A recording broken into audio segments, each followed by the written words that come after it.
Parshvanath પિગમેન્ટ્સ company સામે security ગાર્ડ્સનો આક્રોશ. પગાર ન મળતા પરિવારો મુશ્કેલીમાં. 10 જેટલા સિક્યુરિટી ગાર્ડ્સને મહિનાઓથી પગાર ન ચૂકવાયો. જંબુસર તાલુકાના પિલુદ્રા ગામે આવેલ પાર્શ્વનાથ પિગમેન્ટ્સ લિમિટેડ કંપની ફરી એકવાર વિવાદમાં આવી છે. કંપનીમાં દિવસ રાત ફરજ બજાવતા આશરે 10 જેટલા સિક્યુરિટી ગાર્ડ્સને લાંબા સમયથી પગાર ન મળતા કર્મચારીઓમાં ભારે રોષ ફાટી નીકળ્યો છે. સિક્યુરિટી કર્મચારી અજીતભાઈ અને સુપરવાઇઝરના જણાવ્યા મુજબ વારંવાર રજૂઆતો કરવા છતાં કંપની તંત્ર દ્વારા કોઈ સંતોષકારક જવાબ આપવામાં આવતો નથી. મોંઘવારીના આ સમયમાં પગાર ન મળવાના કારણે કામદારોને ઘર ખર્ચ, બાળકોનો અભ્યાસ અને રોજિંદી જરૂરિયાતો પૂરી કરવામાં ભારે હાલાકી ભોગવવી પડી રહી છે. પરસેવાની કમાણી ન મળતા આક્રોશિત બનેલા કર્મચારીઓએ માંગ કરી છે કે બાકી પગાર તાત્કાલિક ચૂકવવામાં આવે. જો વહેલી તકે ન્યાય નહીં મળે તો આગામી દિવસોમાં ઉગ્ર વિરોધ પ્રદર્શન કરવાની ચીમકી ઉચ્ચારવામાં આવી હતી.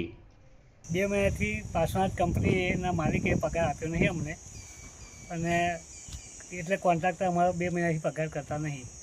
કંપની તો 6 લાખ રૂપિયા પેમેન્ટ બાકી છે. એ પેમેન્ટ આપે તો અમારા સિક્યુરિટીવાળા અમને પગાર આવે. તો તમે શું કરતા હતા અહીંયા કંપનીમાં? સિક્યુરિટી તરીકે. કેટલા મહિનાથી તમારો પગાર નહીં થયો? 2 મહિના. કેટલા જણ છે તમે? 10. તો તમે આગળ શેઠને જાણ કરાવી? હા, કરી. તો શું કહે છે શેઠ? એ વાયદા કરે છે. કંપની હાલ છે તો આપીશું એમ કહે છે. તમારું નામ? અર્જુનસિંહ ખુમાનસિંહ ગોયલ. મારા નામ કૃતાંજલ પાંડે છે. હું અત્યારે પીપીએલ કંપનીના સામે ઊભા છું. મારા બધા છોકરા અહીંયા ઊભા છે. કેમ ઊભા છે? કેમ કે એને પગાર 2 મહિનાથી નહીં કર્યા. કેમ કે મારી કંપનીમાં જે દુકાન છે એ પીપીએલમાં મારી સિક્યુરિટી ચાલે છે. પીપીએલના માલિક મારાથી 6 મહિનાથી મને પેમેન્ટ નહીં આપે. એના આઉટ સ્ટેન્ડિંગ મારી 6 લાખથી 7 લાખનો ઉપર થઈ ગઈ. આ મને આજ આપી દે તો એ બધા છોકરાના મારા પેમેન્ટ થઈ જાય. આ રિક્વેસ્ટ છે મારી તમારી જોડે કે મને કંપનીથી પેમેન્ટ અપાવો. કેમ કે મારા છોકરા પરેશાન થાય છે.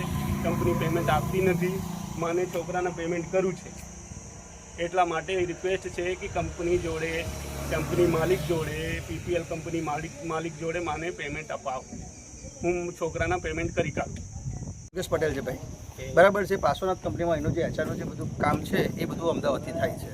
બરાબર છે. એટલે તમારા જે પણ પ્રશ્નો હોય એ તમે અમદાવાદ જઈને સોલ્વ કરી શકો છો. પણ અહીંયા આ લોકોનો પગાર નથી મળતો એવું? પણ આ પગાર તમને કહ્યું તો ખરું કે એચઆર ડિપાર્ટમેન્ટ અહીંનો અમદાવાદ છે, તો પછી એ કંઈથી હાલે? અને એ વસ્તુ છે, આ વસ્તુ છે કોન્ટ્રાક્ટ. બરાબર છે. જે કોન્ટ્રાક્ટર બિન છે એ કોન્ટ્રાક્ટર વાત કરે આગળ સાહેબ જોડે.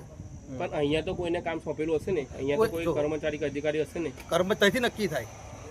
જે પણ બધું કામ છે ત્યાંથી નક્કી થાય કે વાત તમારી બધી વાત સાચી છે. આ કામદારોનો જવાબદાર તો હું છે. બનાવ બને આજે કોઈ પણ વ્યક્તિ કંઈક થાય તો જવાબદારી મારી છે. હા, તો પછી બરાબર છે. કંપનીએ કઈ જવાબદારી સોંપી હશે ને? આજે જવાબદારી કહું તો ખરો, પણ મને એવી નથી સોંપી કે આ સિક્યુરિટી તમારે મારે રાખવાની છે એવું. મારા અંડરમાં નથી આવ્યું. બરાબર છે. આ અંડરમાં આવે છે ત્યાંથી ઓફિસેથી નક્કી થાય છે કે ભાઈ આ વ્યક્તિઓ આપણે આ સિક્યુરિટી આવી છે, એમને જે પેમેન્ટની છે, જે પણ બધી વસ્તુઓ છે ત્યાંથી નક્કી થાય છે. એવું છે.